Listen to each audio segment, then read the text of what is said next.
돈은 버는 게 아니라 부르고 만드는 것.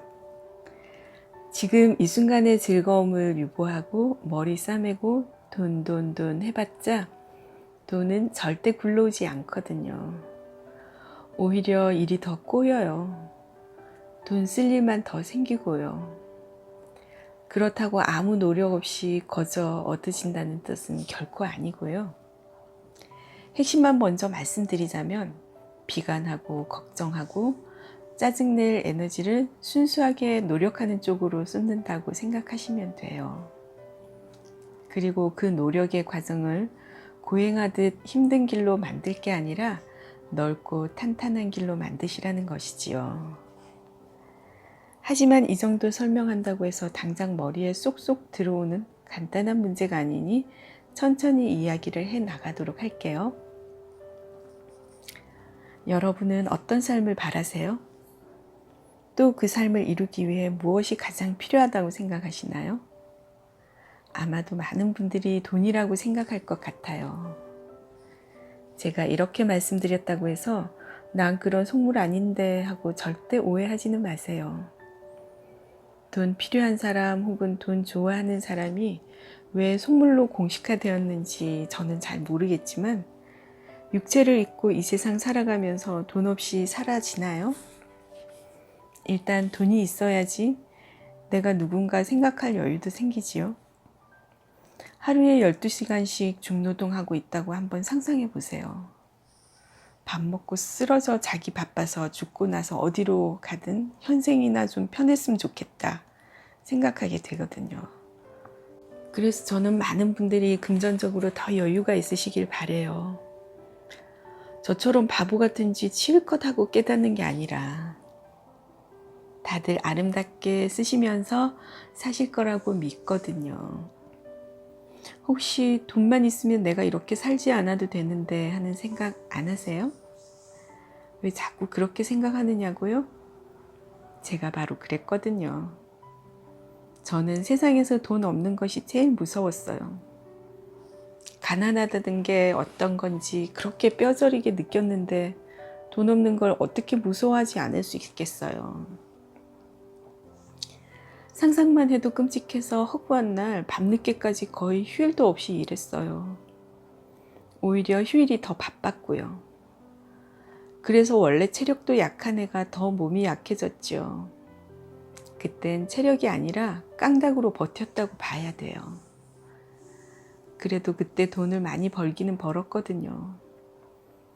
거의 돈나무에서 돈들이 뚝뚝 떨어지는 거 주워 담는 기분이었죠.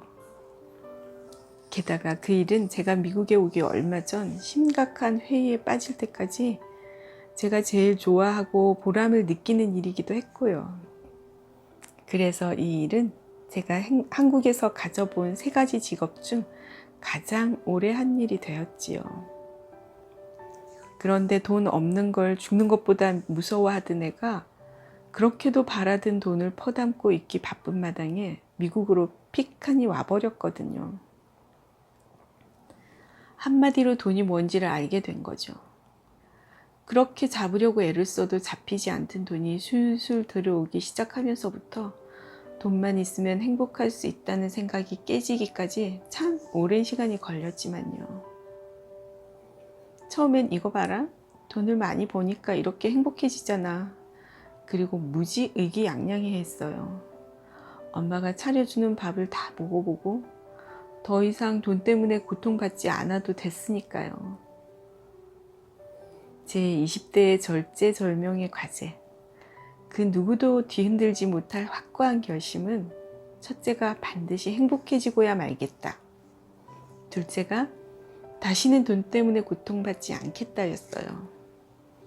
그런데 돈 때문에 고통받지 않게 된 것은 분명한데 별로 행복하지가 않은 거예요. 이 정도면 행복한 거라고 자신을 아무리 속여보려 해도 세상 사람 모두를 속일 수 있을지는 몰라도 자기 자신만은 속일 수 없다는 걸 더 절실히 깨달을 뿐이었어요. 제 자신은 점점 더 돈의 노예가 되어가고 통은 점점 더 커져만 가고 게다가 가장 나쁜 것은 가난에서 벗어나지 못하는 사람들을 예전처럼 따뜻한 이해의 시선으로 바라보는 게 아니라 왜 나처럼 열심히 살지 않는 거지? 나도 거저 얻지 않았는데? 너희도 코피 쏟아가며 노력하면 다 될 텐데 왜 그러고 있는 거니? 하는 식의 천벌을 받을 생각을 하고 앉아 있는 거예요. 만일 천벌이라는 게 정말 있다면 벼락 맞아 죽어도 싼 생각을 너무도 태연히 아주 우아하게 앉아서 하고 있었다는 거죠. 이래서 일제시대에 앞잡이 노릇하던 사람들이 순사보다 더 악랄했다는 말이 나왔을 거예요. 제가 하고 있던 일은 제 자신에게나 남들에게나 보람된 일로 보여지지만 결국 그 본질을 들여다보면 우리 모두가 다 함께 나누어야 하는 기회를 돈 있고 힘 있는 사람들이 자식 때까지 성공적으로 물려주는데 큰 기여를 하고 있는 거였어요. 그걸 분명히 깨달았을 때 저는 사명의식에 불타서 기적을 만들어가는 일을 더 이상 할 수가 없었어요. 대체 무슨 일을 했었냐고요?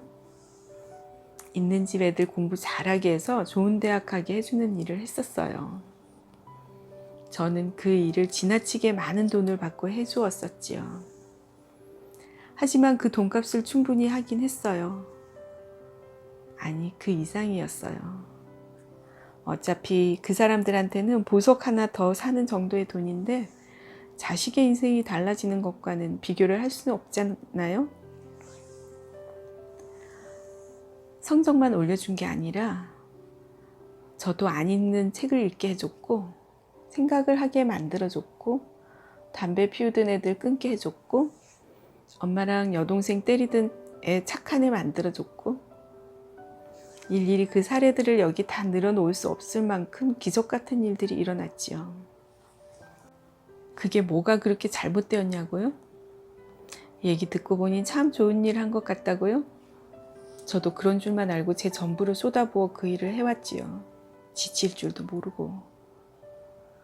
어느 날 한 아이가 제 영혼을 온통 뒤흔들어 놓던 바로 그 순간까지도요. 제가 제 자식 이상으로 정성을 쏟던 아이들이 명문대를 가면 저 같은 사람한테 돈 낼 능력 없는 집 아이 하나가 떨어져서 울고 있는 거였어요. 바로 예전에 저처럼. 그래, 세상은 내가 생각하는 것처럼 노력만 한다고 되는 게 아니구나 하고 죽을 듯이 방황하게 되죠. 그 아이가 바로 저였어요. 그런데 저는 돈을 벌어보겠다고 그런 아이들, 즉 제 자신을 싹 잊어버리고 산 거예요. 우리 사회의 불평등, 불균등한 기회를 싸그리 잊고 사는데도 모자라서 그걸 대를 이어 세습시키는 데까지 제 청춘을 바쳐온 거지요. 하기야 그때 일을 팍 줄이고 야학을 하나 만들어서 그 애들을 가르치면서 살아갈 생각을 안 해본 건 아니에요.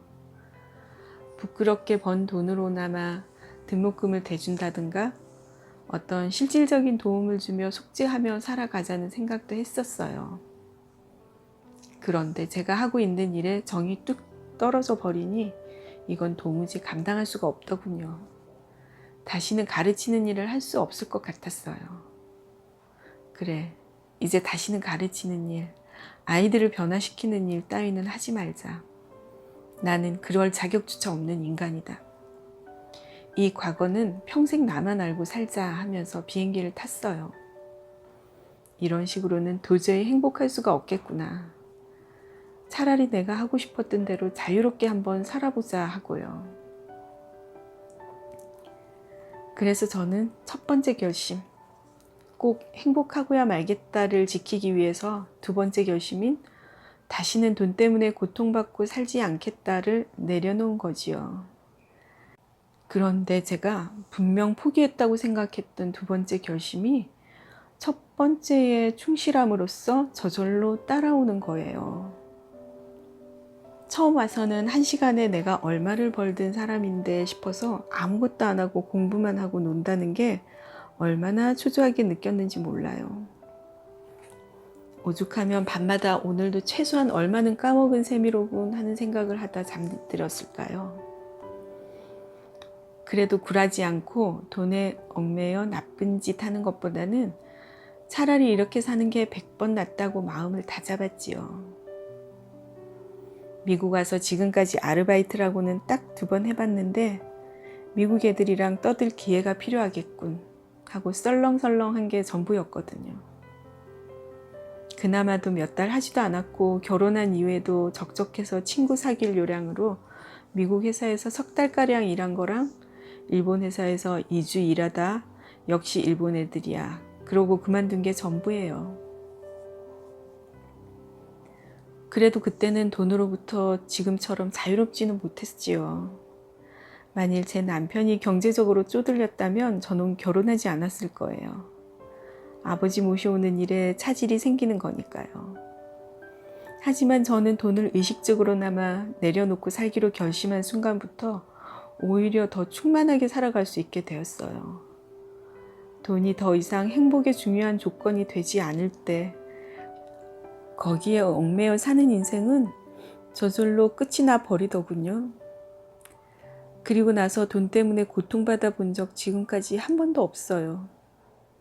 돈이 무지 많아서 고통받고 살지 않았다기보다는 더 이상 고통받을 이유가 없어져 버렸기 때문이지요.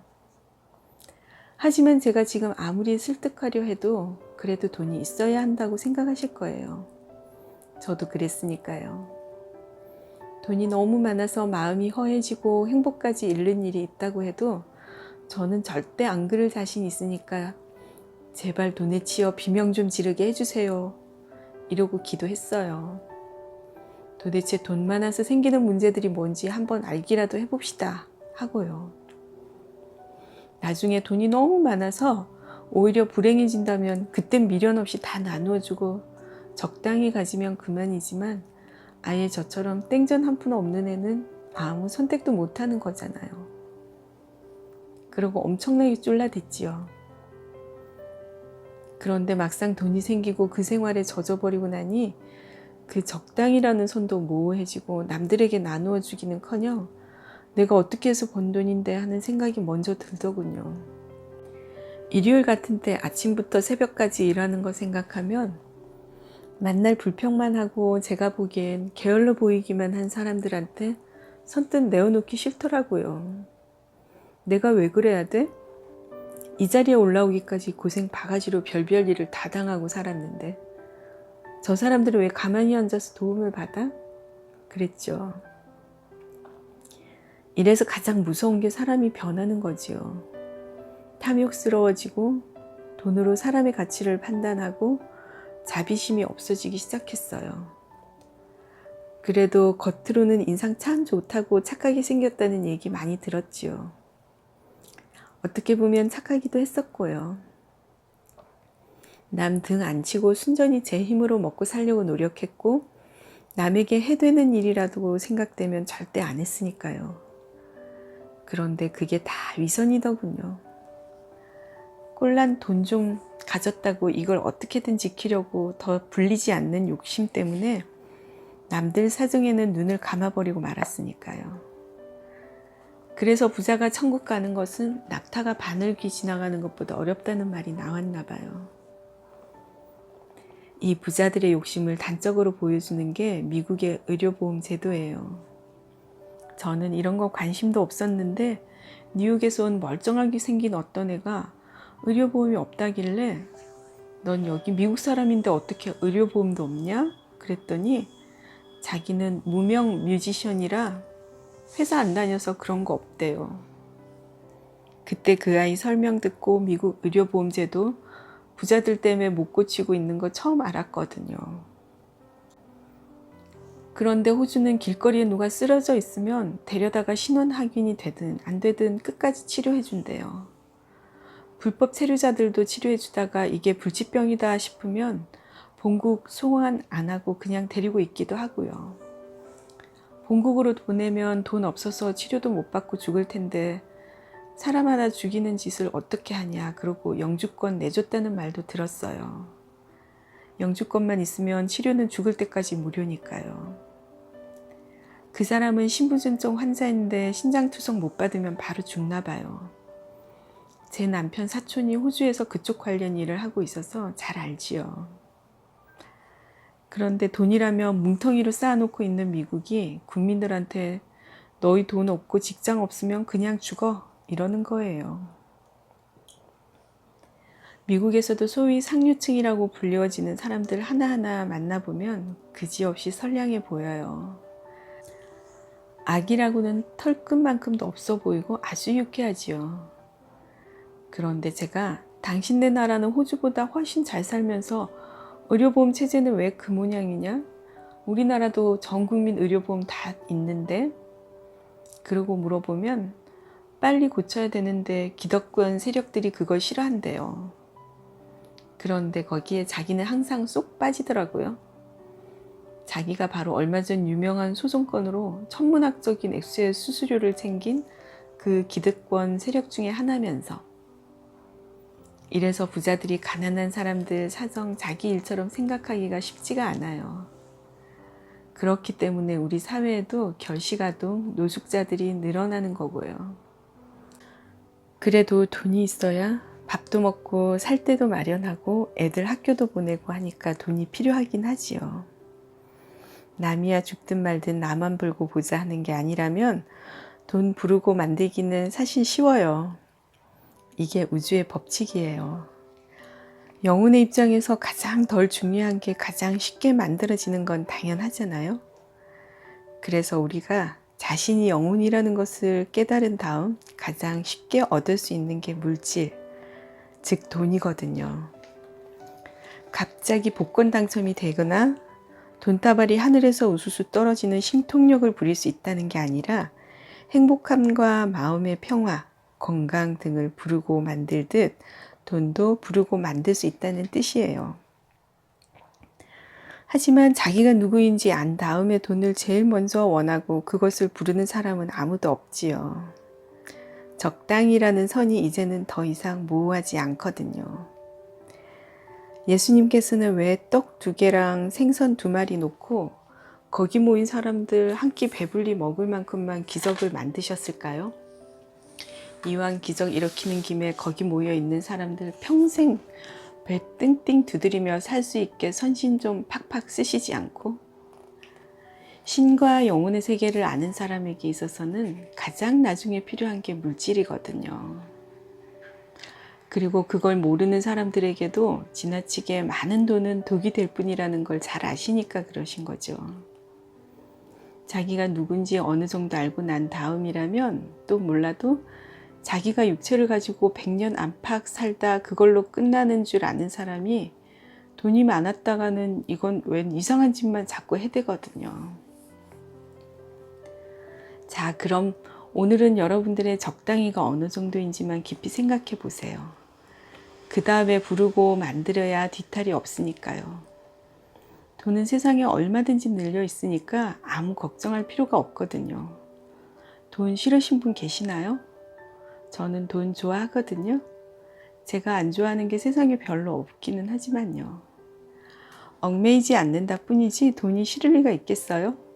굳이 오는 돈 나 싫어 하고 막을 필요는 없잖아요. 그걸 부르고 만들고 하는 일이 지금 당장 중요하다면 원리는 말씀해 드릴 수 있어요. 그 응용은 이미 하시는 거지만.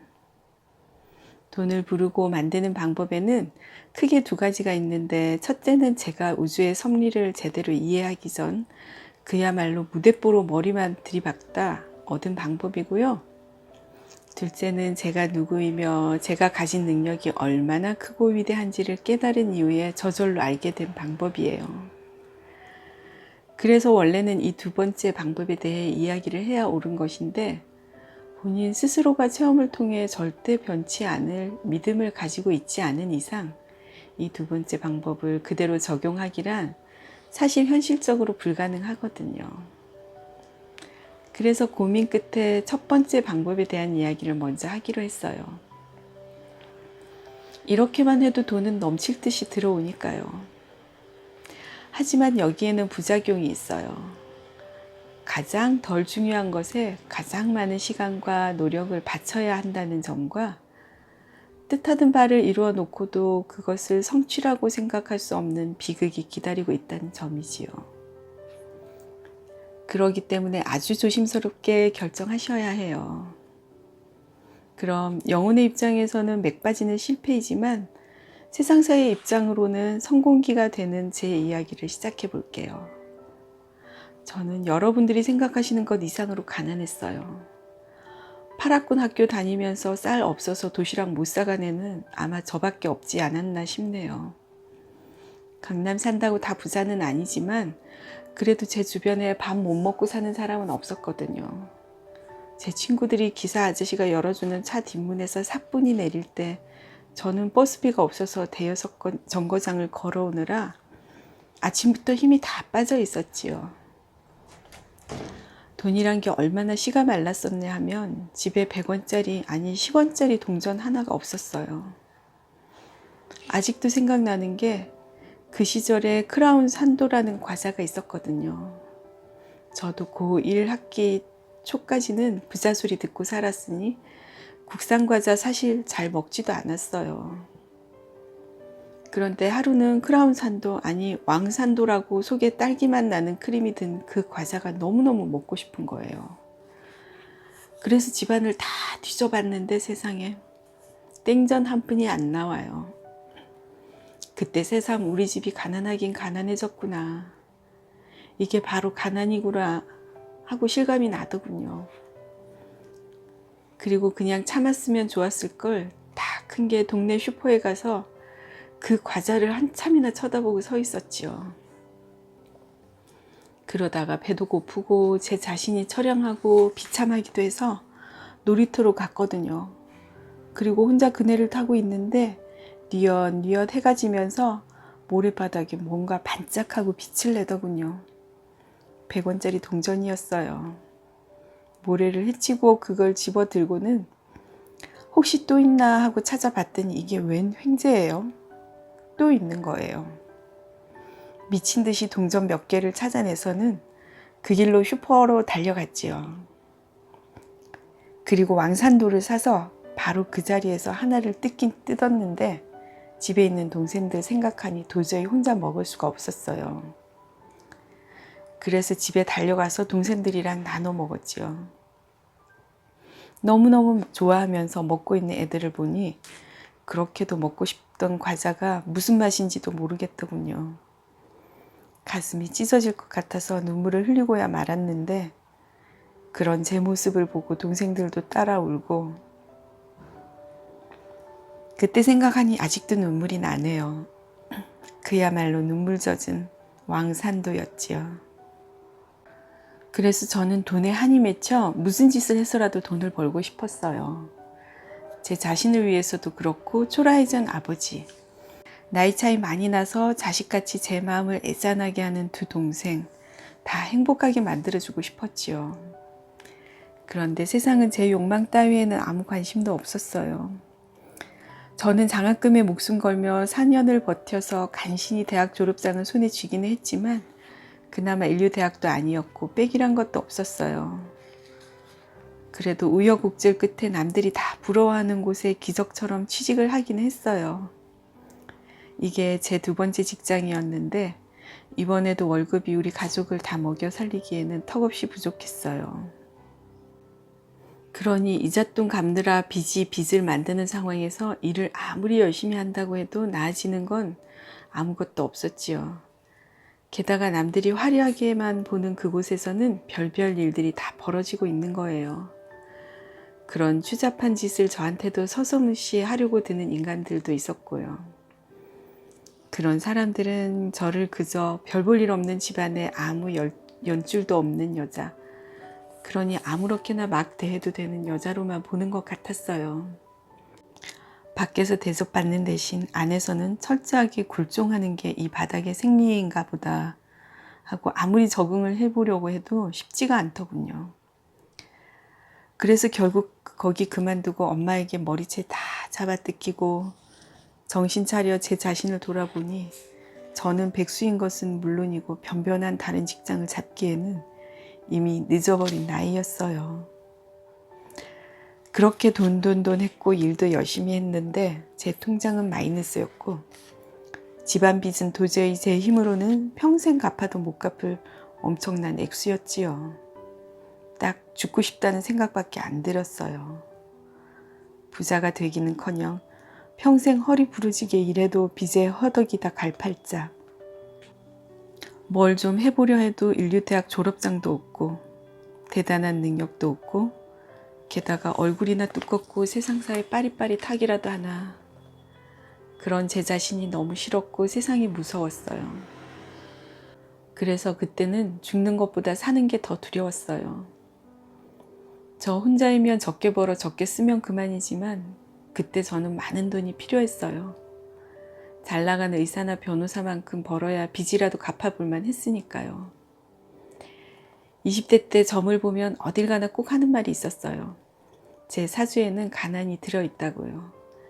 초년에는 부모 덕으로 부족함 없이 잘 살다가 사춘기 때부터 공짜가 꽉 끼어서 중년까지 간다더군요.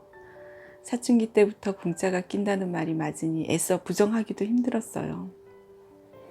상상을 한번 해보세요. 20살, 25살 이럴 때 40쯤 되어야 돈 걱정 안 하고 살겠다니 얼마나 아득하고 힘이 빠졌겠어요.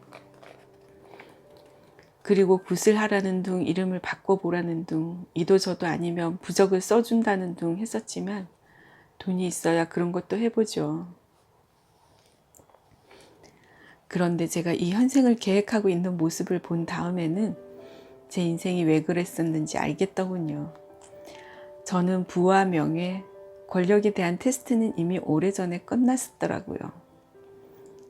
그래서 최근 생에서는 몸을 팔 정도로 가난하거나 좀 부족한 듯 하거나 아니면 평범한 정도를 택하지 부귀영화를 누리는 쪽으로는 잘 안 가는 거예요. 필요하다면 빌 게이츠 정도로 돈이 많은 쪽으로 다시 갈 수도 있겠지만 중간 빼기들은 해보나 마나 한 것은 안 하게 돼요. 이번 생은 좀 쉬엄쉬엄 가자가 아니라 고지가 바로 저긴데 하는 심정이거든요. 그래서 저는 가난, 즉 아버지의 사업 실패를 제가 택했더라고요. 그리고 한 40쯤 돼서 산전수전 다 겪고 한숨 돌린 후에 인연에 많이 얽히지 않고 조용히 살아가는 인생을 택한 거지요. 그래서 저는 그때 아무리 노력해도 가난에서 벗어나기 힘든 팔자였던 거예요. 그런데 언젠가 이야기 드렸다시피 우리네 인생이 시나리오대로 착착 진행되어 가는 게 아니잖아요. 팔자대로라면 지금쯤 만났을 남편을 예정보다 빨리 만난 것도 그렇고 첫 남편이 될 남자 피해간 것도 그렇고 또 가난에서 냉큼 벗어나 버린 것도 그래요. 물론 이런 가능성들도 다 고려되어 있긴 했지만요. 그런데 중요한 것은 제가 가난을 택할 때 고통을 같이 택하는 게 아니라는 거죠. 고통을 겪을 수도 있는 가능성을 택하는 것 뿐이지요. 그 어떤 경우에도 고통이나 두려움이나 불안이나 하는 것들을 선택할 필요가 없거든요. 그런 선택은 인간의 상태에서만 해요. 두려워할까, 극복할까 하는 것들이요. 똑같은 가난을 누구는 고통스럽게, 누구는 멕시코 아저씨 야토르처럼 행복하게 받아들이니까요. 가난하다고 해서 불행해하는 것은 신의 섭리로나 영혼이 바라는 바로나 다 역행되는 짓이에요. 우리 한국 전쟁 때도 어린아이들은 미군들이 던져준 초콜릿 한 조각 먹으면서도 그지없이 행복했잖아요. 내가 거지야? 왜 나는 거지처럼 던져준 초콜릿을 먹고 있는 거야? 하고 비참해하지 않았지요. 아예 없는 것보다는 던져준 초콜릿으로나마 맛볼 수 있어서 감사하다고 생각하니까요. 그 감사함 속에 신의 축복이 함께해요. 그런데 저는 그 초콜릿을 거부할 만큼 자존심이 엄청나게 강하지도 않으면서 일단 먹기는 먹을 애거든요. 그런데 감사하게 먹는 게 아니라 그걸 먹으면서 비참해하고 자기 비하하고 그럴 스타일이었어요. 그런 걸 먹었던 것을 평생 마음 깊이 상처로 간직하는 건 물론이고요. 빌어먹어도 행복할 수 있는 사람이 있다면 그는 이미 고지에 거의 다다른 거거든요. 이 세상에 오기 전에도 제 영혼도 가난하기로 딱 정하고 왔는데 제가 무슨 재주로 그걸 뒤엎어 버렸는지 궁금하시죠? 사실 제 자신도 될 거라고 믿고 한 건 아니었어요. 죽기 살기로 그냥 머리만 들이박아 본 거거든요. 처음에는 아무데도 기댈 데가 없어서 밤마다 기도를 했지요. 저는 힘들 때마다 꼭 기도하고 매달렸다가 나중에 응답 못 받았다고 투덜거리고 때려치곤 했었어요. 그리고 그 위기 넘긴 게 제 뇌에서 나온 신통한 생각들 때문인 줄만 알았지요. 방에는 식구들 포개 자니까 추워도 마루에 혼자 앉아 기도를 했어요. 그야말로 애간장이 끊어지도록 간절하게 했지만 그 내용은 누가 들으면 골 때린다 할 만한 것들이었지요. 도저히 고등교육을 받은 20대 중후반의 여자가 할 수 있는 기도가 아니었어요. 그 기도가 누구에게 하는 것인지부터가 모호했고 단도직입적으로 말해서 저 돈 필요해요. 그것도 무지무지 많이 필요해요. 그런데 취직 좀 다시 해보려니까 제가 나온 대학 가지고는 명함 내밀 수도 없어요. 진드기 안 입고 때려쳤다고 경력 인정도 안 해주고 당신이 하느님이든 천주님이든 부처님이든 아니 산신령님이라고 해도 저는 상관 안 해요. 누구든 제일 센 분이 제 기도 드려주세요. 제발 돈만 벌게 해주세요. 대신 저한테 뭐 필요한 거 있으시면 다 드릴게요. 하는 식이었지요. 몇 시간씩 이 기도 아닌 기도를 매일 밤 했어요. 그리고 응답해달라고 한참 그대로 엎드려 기다리고요. 그런데 이번에도 응답 같은 건 없더라고요. 그래서 역시 때려치웠는데 지금 와서 돌아보니 당연히 응답을 받은 거였어요. 저는 그게 한순간 턱 하고 주어지는 건 줄만 알고 하느님 없을 줄 다 알고 있었어. 이따 이렇게까지 세상에 불공평할 리 없지 했었지요. 기도를 하면서 응답해 주세요 하고 엎드려 있으면 제가 한 번도 해보지 않은 생각들이 떠오르더군요. 쓸데없는 생각들도 스쳐갔지만 중요한 생각들도 많았어요. 이 중요한 생각들이 바로 응답이에요. 신께서 주시는 것이기도 하고 자신의 위대한 영혼이 주는 것이기도 하지요. 첫째, 제가 아무리 제 자신을 별 볼 일 없게 생각해도 군뱅이도 기는 재주는 있다는 거였어요. 도대체 저는 달란트가 뭐예요?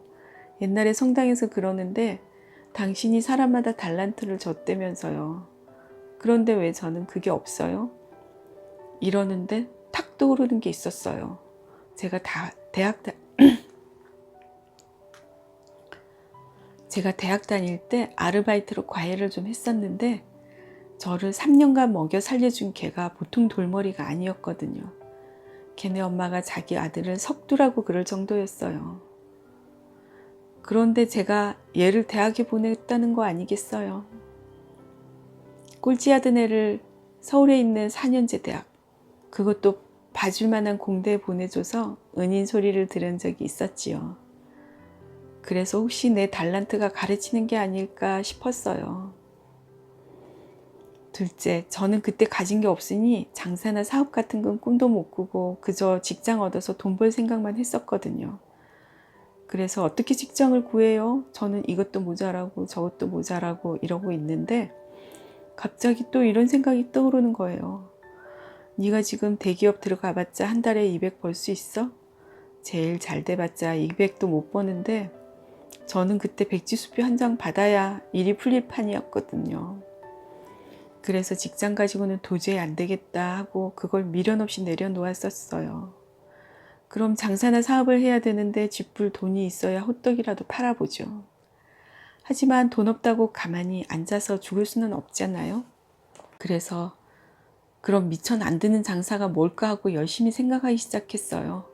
그랬더니 제가 가지고 있는 뭔가를 팔아야 한다는 결론이 나오더라고요. 몸은 좀 곤란하고 머리를 팔아보려니 별로 든 게 없고 그래서 혹시 가르치는 게 내 달란트라면 그걸 어떻게 팔아볼까 하는 생각을 했지요.